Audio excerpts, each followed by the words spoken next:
大家好，大家平安嗎？有冇水浸？我知道可能有啲朋友喺 hospital 嘅，你哋嘅情況點呢？會唔會同大家分享一下呢？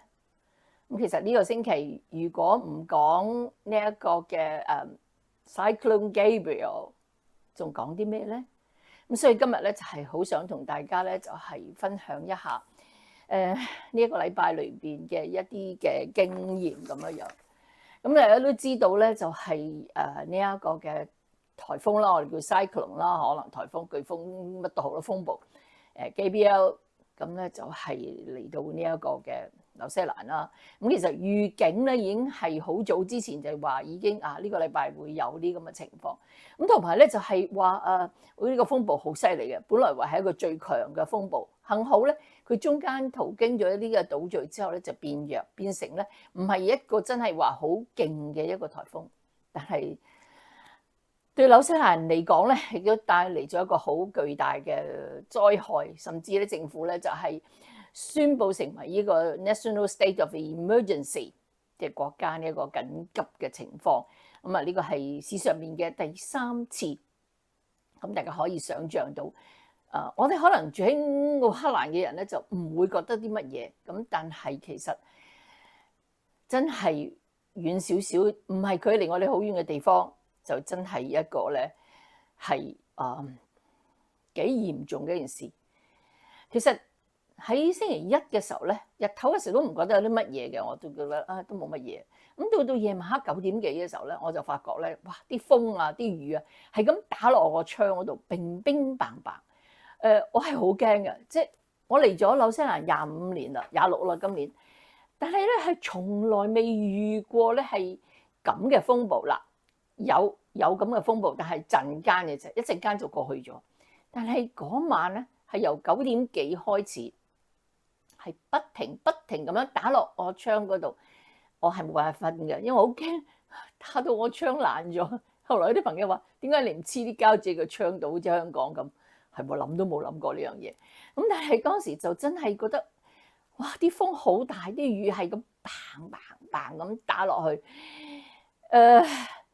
3點幾之後先至開始平復嘅，因為我喺度瞓唔着嚇，咁係3點幾之後先至瞓。咁起身之後咧，風仍然係好大，但係雨就冇啦。咁我起身之後咧，就拍咗以下呢一段影片大家睇睇。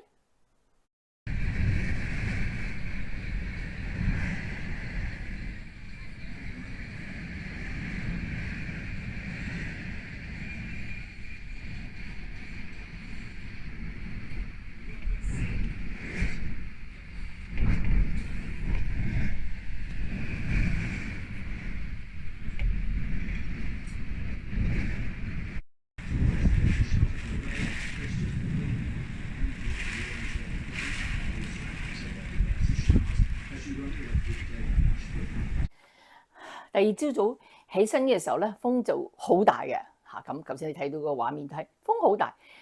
因為我住喺3樓啊，咁所以我影落去咧就係我前面就係一個 reserve， 前面就係河流。咁但係因為啲樹擋住咗，咁所以睇唔到個河流。咁但係睇到啲樹係咁喐，係咁喐，係咁喐。都啲風係 V 聲嘅嚇。咁係呢個已經係禮拜2㗎啦。咁星期一晚即係想像唔到係點樣，亦都唔可以拍到片。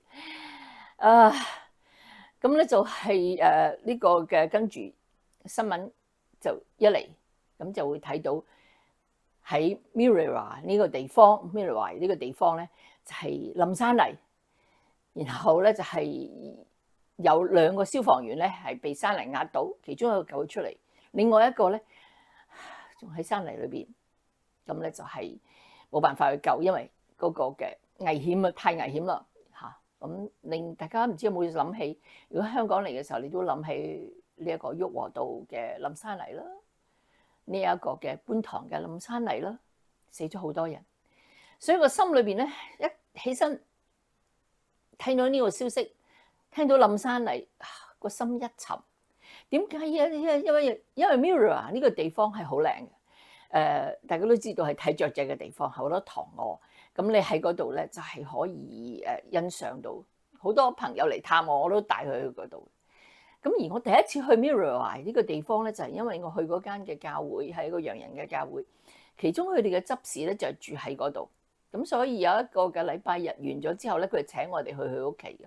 我仲記得嗰日咧就係戴安娜咧車禍嘅日子，因為我哋喺佢屋企嘅時候咧就聽到呢一個消息。咁佢屋企咧就係真係依山建築嘅，係一級一級咁落嘅。即係話喺個馬路度，咁而係個山邊。咁好彩咧，佢就唔係山上面，係下馬路嘅另外一邊。個山係向下，咁佢一級咁啊，第二個廳再立一層就係個另外啲房啊，再落一層咁。咁係依山而建。其實成條 Muriel 嘅路上邊咧係好多呢啲咁嘅屋。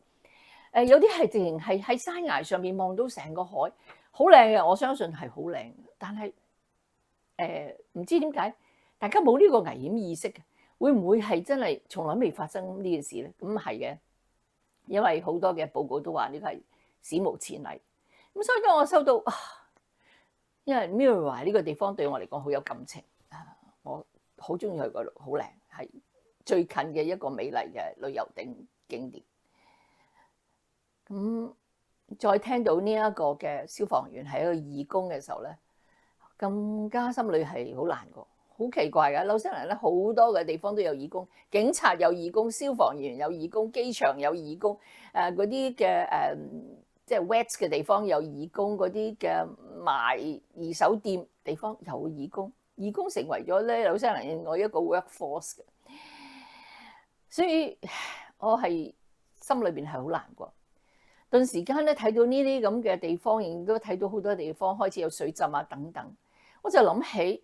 之前一晚咧，有人 post 咗一個嘅 post 喺個 Facebook 嗰度，咁就話某名校咧就話明天要返學，即係星期一嘅個 post。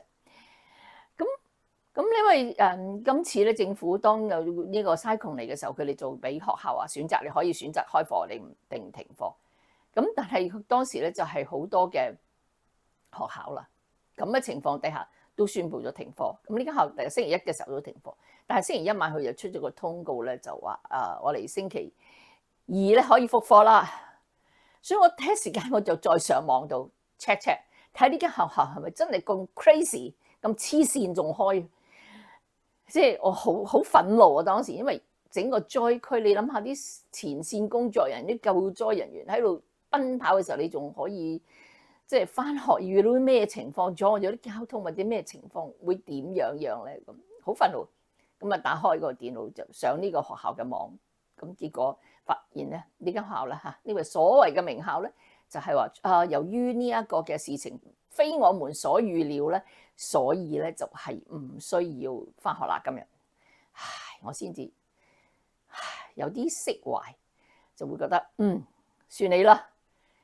咁其實真係嘅，我哋屋崙可能唔覺得係啲咩事，或者我哋都冇留意到。但係如果你睇咧，其實今次咧係好多地區喺北邊P 下地方重災區 ，Northland 重災區，最重災區嘅 Hawke's Bay、Napier、Gisborne， 佢哋水浸到好緊要。所以咧有一個嘅景象咧，就係有一個訪問係就話訪問一個嘅即係果園啊。你知道 Hawke's Bay 同埋 Napier 嗰啲係種果樹最多嘅地方嚟嘅。咁佢就訪問呢一個嘅果農，咁果農咧就話：慘啦，今次我哋乜都冇晒。佢就話：你望下前面，咁前面係一笪嘅好似草地咁退水嘅草地。佢哋知唔知嗰度咧全部咧都係蘋果樹嚟嘅？即係話嗰個地方本來就係一棵棵蘋果樹，但係你睇下而家得返草地，所有嘅蘋果樹係俾啲風吹冧，俾啲水沖走，河流上面係浮晒一個一個嘅蘋果。佢話冇啦，今次我睇到呢個景象嘅時候，好傷心啊！覺得點解會發生啲咁嘅事情咧？咁其實 Gisborne 就係紐西蘭最東邊嘅地方，咁我去過一次嘅，咁我就由 Napier 嗰邊上，咁啊揸車沿呢個東海岸，好靚，沿住海岸線咁揸車，其實嗰個海就喺你個馬路嘅旁邊，係咁揸上去，咁又經過海岸線之後，即係會上山谷，咁啊穿過啲山谷嚇，咁係好美麗嘅，但係好難揸。我發現大家呢條路係好難揸。我喺紐西蘭咧係差唔多揸遍晒好多嘅地方，我覺得呢一條路咧係一條非常之難揸嘅路。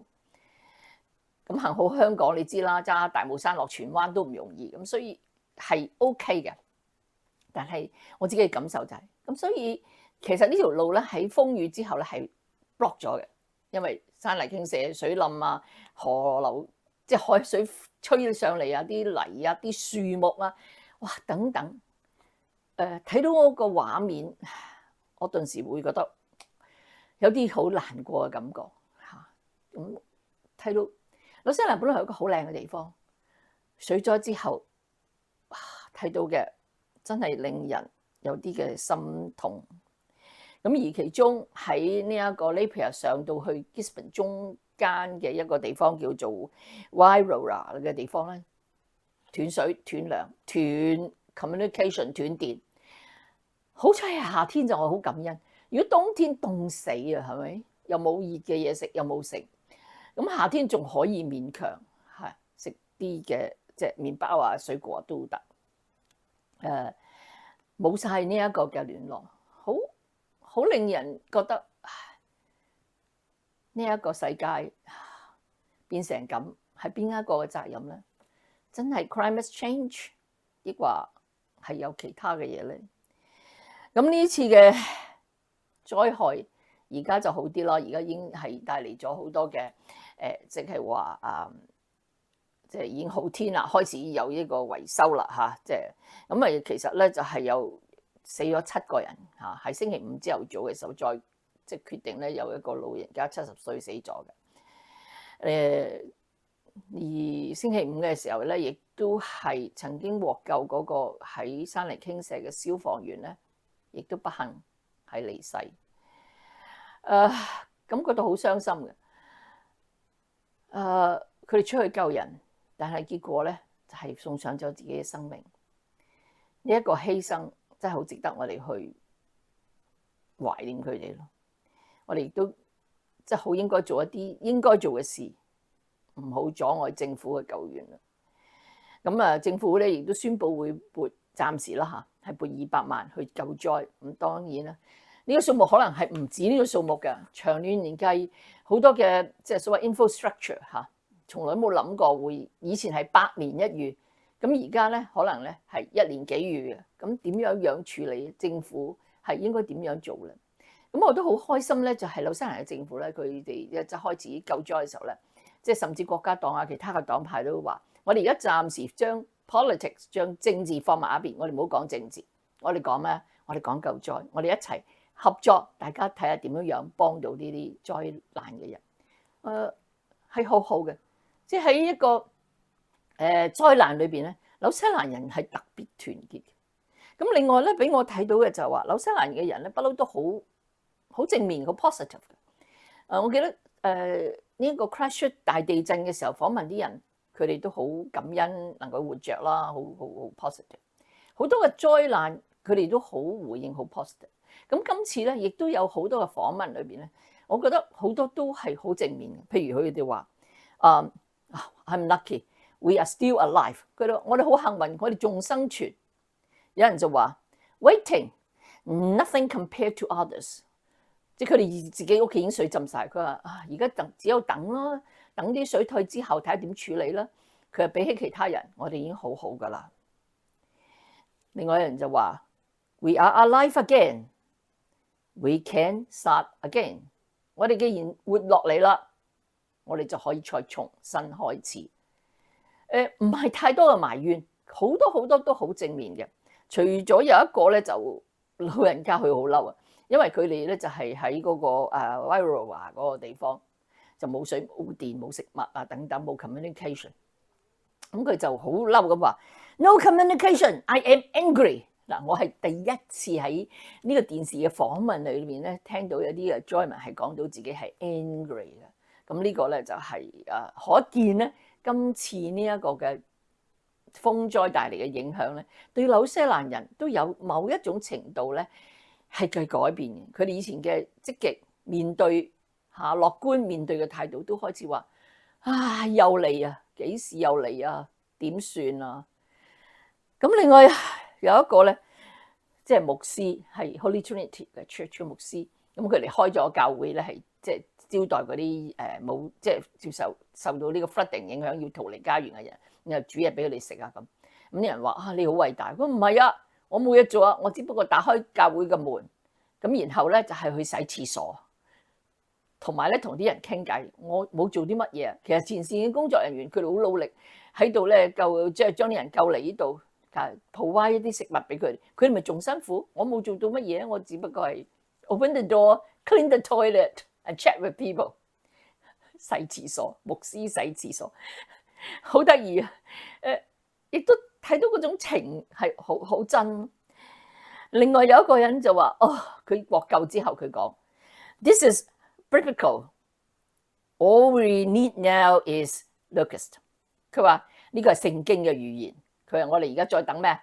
就係等呢個蝗蟲嘅災禍咯，嚟到呢個咪世界末日咯。即係佢哋會睇到呢個係世界末日嘅預兆。咁其實從 Covid 開始已經好多人話呢個係世界末日預兆，但係我哋唔敢講，我哋唔知。但係我哋知道就話土耳其、敘利亞地震死咗4萬人，係歷史上最重嘅。紐西蘭無端端浸風暴死出7個人，係咪真係有啲嘅末日嘅預兆咧？我唔敢講，但係我會覺得我哋仍然存在着嘅時候咧，就真係需要即係有一啲嘅對世界有一啲嘅認識。真係盡我哋嘅本分去愛惜呢一個地球。咁另外一啲嘅小插曲令我感覺到就話紐西蘭人係好 compassionate， 好帶有同情心。當喺其中嗰個消防員隊長講話我哋今朝早即係其實前幾日嘅新聞會開始去呢一個 Muriel 冧山泥嘅地方咧去搜索呢個嘅消防。其實大家都知啊，喺山泥冚住咗3日，點可能仲活着就真係 miracle。所以當佢講到呢個嘅，我哋開始去揾呢個 body 嘅時候，係有啲哽咽，直情係講唔落去。呢個消防嘅隊長嗰種嘅感情係好令到你覺得真係好痛心。而當然啦，呢個電台嘅主持 Jenny May 就係一個好情感豐富嘅人。佢去咗呢個災區Gisborne 嗰度，佢每一次嘅訪問咧都喊住咁樣。好多人話作為一個新聞工作者係需要保持一個中立，但我睇到紐西蘭嘅人迷，佢哋好中意表現，唔係表現，係好流露佢哋嗰種嘅感情。咁另外一樣嘢，紐西蘭人真係愛動物，即係出名。因為咧，你知唔知道咧？係有一隊人當然有救人嘅人，但係亦都有一隊人係去救動物嘅，救啲寵物嘅，幫啲人去啲屋度揾啲狗啊，揾啲貓啊咁樣。所以唔係話動物嘅生命就唔值錢，有一隊人係專係去做呢樣嘢，好奇怪，好神奇。另外亦都睇到一個畫面咧，就係啲牛咧會游水，有一個嘅聾人啦。佢就係咧，即係畫面度 ，Come on girls, come on girls, you can make it 就叫啲牛啦，咁游啦，游過嚟啦，游過嚟，咁啲牛真係睇到個畫面，啲牛啊真係游水游到去岸邊。而另外一個嘅小插曲就係一個嘅直升機嘅機員啦，佢係因為好多地方係斷咗啲路，所以直升機成為咗好多嘅地方嘅唯一交通工具同埋一啲救人嘅工具。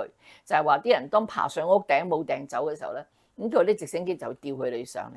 咁呢個直升機嘅機師，佢一路喺度救人，突然間咧就收到太太嘅一個嘅短信，就話俾佢聽：我哋屋企都水浸啦，我哋而家要 rescue 啦，要走啦。你諗下，佢一路喺度救人，就諗到太太要避難啦。嗰種嘅心情，嗰種嘅矛盾，但係佢唔可以調開佢嘅工作，佢要繼續救人。所以佢話佢形容當佢再翻到屋企，再見到佢嘅親人嘅時候，嗰種嘅感受，好彩幸好佢嘅親人咧都冇事。佢嗰種嘅感觸，令到佢覺得生命、家人係最寶貴。冇錯，喺今次嘅災害裏邊，俾我哋覺得有乜嘢比生命更加可貴？有乜嘢比親情更加可貴？有冇乜嘢比互助更有力量咧？所以我哋喺整個嘅災情之後要去重建嘅時候，我哋可以做到啲乜嘢咧？捐錢，捐你嘅能力去幫助其他人。唔好埋怨，唉，我自己屋企棵樹冧咗啊！我自己屋企個門口冚唪唥都係樹葉啊！You are better than many others。你比好多人已經幸運，存着一個感恩嘅心，感謝我哋仍然活着。多謝你哋。